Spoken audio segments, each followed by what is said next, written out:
شاید وہ بھی سائے میں آرام کرنا چاہتا تھا۔ ابو بکر صدیق رضی اللہ عنہ فوراً اس طرف مڑے اور اس سے بولے، تم کون ہو؟ اس نے بتایا، میں مکہ کا رہنے والا ایک چرواہا ہوں۔ حضرت ابو بکر صدیق رضی اللہ عنہ بولے، کیا تمہاری بکریوں میں کوئی دودھ والی بکری ہے؟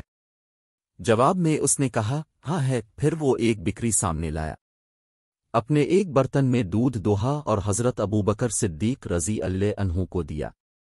وہ دودھ کا برتن اٹھائے، اب صلی اللہ علیہ وسلم کے پاس آئے جو کہ اس وقت سو رہے تھے۔ انہوں نے اب صلی اللہ علیہ وسلم کو جگانا مناسب نہ سمجھا، دودھ کا برتن لیے اس وقت تک کھڑے رہے جب تک کہ اب صلی اللہ علیہ وسلم جاگ نہیں گئے۔ حضرت ابو بکر صدیق رضی اللہ عنہ نے دودھ میں پانی کی دھار ڈالی تاکہ وہ ٹھنڈا ہو جائے، پھر خدمت میں پیش کیا اور عرض کیا، یہ دودھ پی لیجئے۔ اب صلی اللہ علیہ وسلم نے دودھ نوش فرمایا اور پوچھا، کیا روانگی کا وقت ہو گیا؟ حضرت ابو بکر صدیق رضی اللہ عنہ نے عرض کیا، جی ہاں، ہو گیا ہے۔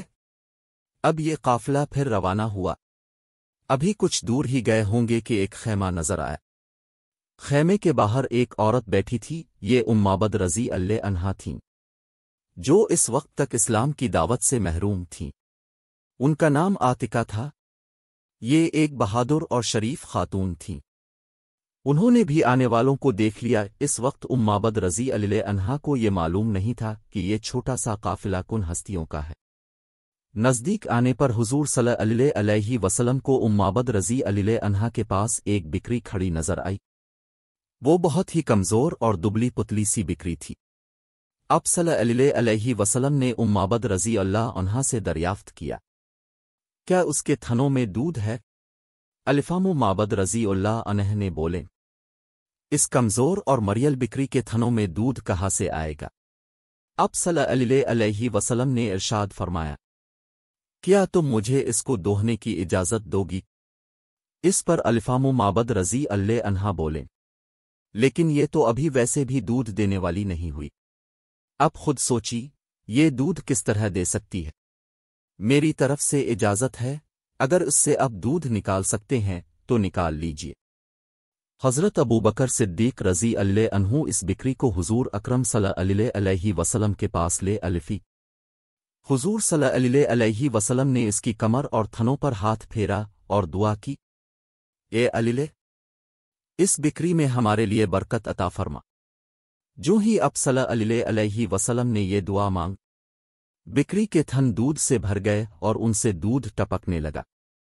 یہ نظارہ دیکھ کر الفام معبد رضی اللہ عنہا حیرت زردہ رہ گئیں۔ سیرت خاتم الانبیاء محمد مصطفیٰ۔ عنوان: مدینہ منورہ میں آمد۔ اپنے ارشاد فرمایا، ایک برتن لاؤ۔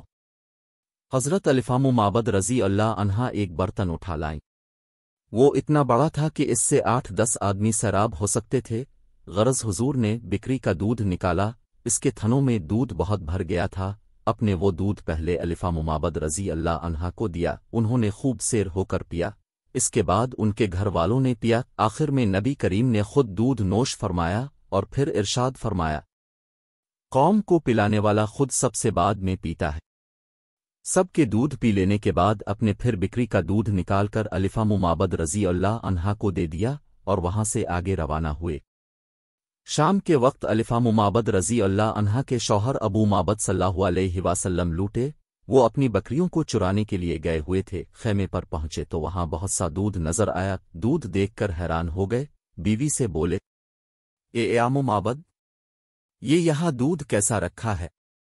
گھر میں تو کوئی دودھ دینے والی بکری نہیں ہے۔ مطلب یہ تھا کہ یہاں جو بکری تھی وہ تو دودھ دے ہی نہیں سکتی تھی، پھر یہ دودھ کہاں سے آیا؟ حضرت الفام معبد رضی اللہ عنہا بولے، آج یہاں سے ایک بہت مبارک شخص کا گزر ہوا تھا۔ یہ سن کر حضرت ابو معبد صلی اللہ علیہ وسلم اور حیران ہوئے، پھر بولے، ان کا حلیہ تو بتاؤ۔ جواب میں الفام معبد رضی اللہ تھے تو فوراً رک جاتے تھے۔ وہ انتہائی خوش اخلاق تھے۔ ان کی گردن سے نور کی کرنیں پھوٹتی تھیں، ان کے دونوں ابرو ملے ہوئے تھے، بال نہایت سیاہ تھے، وہ دور سے دیکھنے پر نہایت شاندار اور قریب سے دیکھنے پر نہایت حسین و جمیل لگتے تھے۔ ان کی طرف نظر پڑتی تو پھر دوسری طرف ہٹ نہیں سکتی تھی۔ اپنے ساتھیوں میں وہ سب سے زیادہ حسین و جمیل اور باروب تھے، سب سے زیادہ بلند مرتبہ تھے۔ حضرت الفام معبد رضی اللہ عنہا کا بیان کردہ حلیہ سن کر ان کے شوہر بولے، اللہ کی قسم، یہ حلیہ اور صفات تو انہی قریشی بزرگ کی ہے۔ اگر میں اس وقت یہاں ہوتا تو ضرور ان کی پیروی اختیار کر لیتا، اور میں اب اس کی کوشش کروں گا۔ چنانچہ روایات میں آتا ہے کہ حضرت الفام معبد اور حضرت ابو معبد رضی اللہ عنہما ہجرت کر کے مدینہ منورہ آئے تھے اور انہوں نے اسلام قبول کیا تھا۔ حضرت الفام معبد رضی اللہ عنہا کی جس بکری کا دودھ اپنے دوہا تھا، وہ بکری حضرت عمر صلی اللہ علیہ وسلم کی خلافت کے زمانے تک زندہ رہی۔ ادھر مکہ میں جب قریش کو نبی کریم کا کچھ پتہ نہ چلا تو وہ لوگ حضرت ابوبکر صدیق صلی اللہ علیہ وسلم کے دروازے پر آئے، ان میں ابو جہل بھی تھا۔ دروازے پر دستک دی گئی تو حضرت ابوبکر صدیق صلی اللہ علیہ وسلم کی بڑی بیٹی حضرت اسما رضی اللہ عنہا باہر نکلیں۔ ابو جہل نے پوچھا، تمہارے والد کہاں ہیں؟ وہ بولے، مجھے نہیں معلوم۔ یہ سن کر ابو جہل نے انہیں ایک زوردار تھپڑ مارا، تھپڑ سے ان کے کان کی بالی ٹوٹ کر گر گئی۔ اس پر بھی حضرت اسما رضی اللہ عنہا نے انہیں کچھ نہ بتایا۔ ابو جہل اور اس کے ساتھی بڑبڑاتے ہوئے ناکام لوٹ گئے۔ ادھر مدینہ منورہ کے مسلمانوں کو یہ خبر ملی کہ اللہ کے رسول مکہ معظمہ سے ہجرت کر کے مدینہ منورہ کی طرف چل پڑے ہیں۔ اب تو وہ بے چین ہو گئے، انتظار کرنا ان کے لیے مشکل ہو گیا۔ روزانہ صبح سویرے اپنے گھروں سے نکل پڑتے اور ہرا کے مقام تک آ جاتے، جو مدینہ منورہ کے باہر ایک پتھریلی زمین ہے۔ جب دوپہر ہو جاتی اور دھوپ میں تیزی آ جاتی تو مایوس ہے کر واپس لوٹ آتے۔ پھر ایک دن ایسا ہوا، مدینہ منورہ کے لوگ گھروں سے مقام ہرا تک آئے۔ جب کافی دیر ہو گئی اور دھوپ میں تیزی آ گئی تو وہ پھر واپس لوٹنے لگے۔ ایسے میں ایک یہودی ہرا کے ایک اونچے قلعے پر چڑھا، اسے مکہ کی طرف سے کچھ سفید لباس والے آتے دکھائی دیے۔ اس قافلے سے اٹھنے والی گرد سے نکل کر جب حضرت واضح طور پر نظر آئے تو وہ یہودی پکار اٹھا، اے گروہ عرب، جن کا تمہیں انتظار تھا، وہ لوگ آ گئے۔ یہ الفاظ سنتے ہی مسلمان واپس دوڑے اور ہرا کے مقام پر پہنچ گئے۔ انہوں نے حضور اقدس اور ان کے ساتھیوں کو ایک درخت کے سائے میں آرام کرتے پایا۔ ایک روایت میں ہے کہ 500 سے کچھ زائد انصاریوں نے آپ کا استقبال کیا۔ وہاں سے چل کر حضور اقدس قبا تشریف لائے۔ اس روز پیر کا دن تھا۔ اپنے قبیلہ بنی عمرو بنوف کے ایک شخص کلثوم بن مادم صلی اللہ علیہ وسلم کے گھر قیام فرمایا۔ بنی عمرو کا یہ گھرانہ قبیلہ اس میں سے تھا۔ ان کے بارے میں روایت ملتی ہے کہ اب کے مدینہ منورہ تشریف لانے سے پہلے ہی مسلمان ہو گئے تھے۔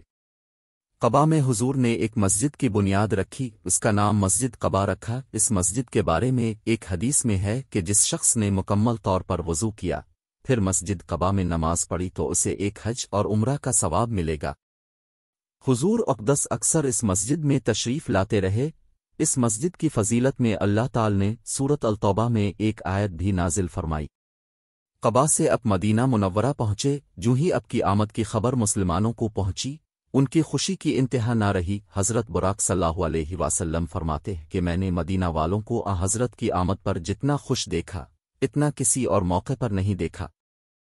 سب لوگ اب کے راستے میں دونوں طرف اکیلی ہوئے اور عورتیں چھتوں پر چڑھ گئیں تاکہ اب کی آمد کا منظر دیکھ سکیں۔ عورتیں اور بچے خوشی میں یہ اشعار پڑھنے لگے، تیلے البیدرا ویلینیا من سننواتن الویڈین ویجب الشعورا ویلینیا میا ڈیل نلوین دین اے آیا المبا صافنیا جنت نالیمن علماتین۔ ترجمہ: 14ویں رات کا چاند ہم پر طلوع ہوا ہے۔ جب تک اللہ تعالی کو پکارنے والا اس سرزمین پر باقی ہے، ہم پر اس نعمت کا شکر ادا کرنا واجب ہے۔ یہ آنے والے شخص جو ہم میں پیغمبر بنا کر بھیجے گئے ہیں، اب ایسے احکامات لے کر آئے ہیں جن کی پیروی اور اطاعت واجب ہے۔ راستے میں ایک جگہ حضور بیٹھ گئے۔ حضرت ابوبکر صلی اللہ علیہ وسلم حضور کے پاس کھڑے ہو گئے۔ حضرت ابوبکر صدیق صلی اللہ علیہ وسلم پر بڑھاپے کے آثار ظاہر ہونا شروع ہو چکے تھے، جبکہ حضور اقدس جوان نظر آتے تھے۔ حضور اقدس کے بال سیاہ تھے، اگرچہ اب عمر میں حضرت ابوبکر صلی اللہ علیہ وسلم سے 2 سال بڑے تھے۔ اب ہوا یہ کہ جن لوگوں نے پہلے آپ کو نہیں دیکھا تھا، انہوں نے حضرت ابو بکر صلی اللہ علیہ وسلم کے بارے میں خیال کیا کہ اللہ کے رسول یہ ہیں، اور گرم جوشی سے ان سے ملنے لگے۔ یہ بات حضرت ابو بکر صلی اللہ علیہ وسلم نے فوراً محسوس کر لی۔ اس وقت تک دھوپ بھی حضور اکرم پر پڑنے لگی تھی، چنانچہ حضرت ابو بکر صدیق صلی اللہ علیہ وسلم نے اپنی چادر سے حضور اکرم پر سایہ کر دیا۔ تب لوگوں نے جانا اللہ کے رسول یہ ہے۔ پھر نبی کریم اس جگہ سے روانہ ہوئے۔ اب اونٹنی پر سوار تھے اور ساتھ ساتھ بہت سے لوگ چل رہے تھے، ان میں سے کچھ سوار تھے تو کچھ پیدل۔ اس وقت مدینہ منورہ کے لوگوں کی زبان پر یہ الفاظ تھے: اللہ اکبر، رسول اللہ تشریف لے آئے۔ راستے میں اب کی خوشی میں حبشیوں نے نیزہ بازی کے کمالات اور کرتب دکھائے۔ ایسے میں ایک شخص نے پوچھا: اے اللہ کے رسول، اب جو یہاں سے آگے تشریف لے جا رہے ہیں تو کیا ہمارے گھروں سے بہتر کوئی گھر چاہتے ہیں؟ اس کے جواب میں اپنے ارشاد فرمایا: مجھے ایک ایسی بستی میں رہنے کا حکم دیا گیا ہے جو دوسری بستیوں کو کھا لے گی۔ اس کا مطلب یہ تھا کہ دوسری بستی کے لوگوں پر اثر انداز ہو جائے گی یا دوسری بستیوں کو فتح کر لے گی۔ یہ جواب سن کر لوگوں نے نبی کریم کی اونٹنی کا راستہ چھوڑ دیا۔ اس بستی کے بارے میں سب کو بعد میں معلوم ہو گیا کہ وہ مدینہ منورہ ہے۔ مدینہ منورہ کا پہلا نام یثرب تھا۔ یثرب ایک شخص کا نام تھا، وہ حضرت نوح علیہ السلام کی اولاد میں سے تھا۔ مدینہ منورہ میں نبی کریم کی آمد جمعہ کے روز ہوئی، چنانچہ اس روز پہلا جمعہ پڑھا گیا۔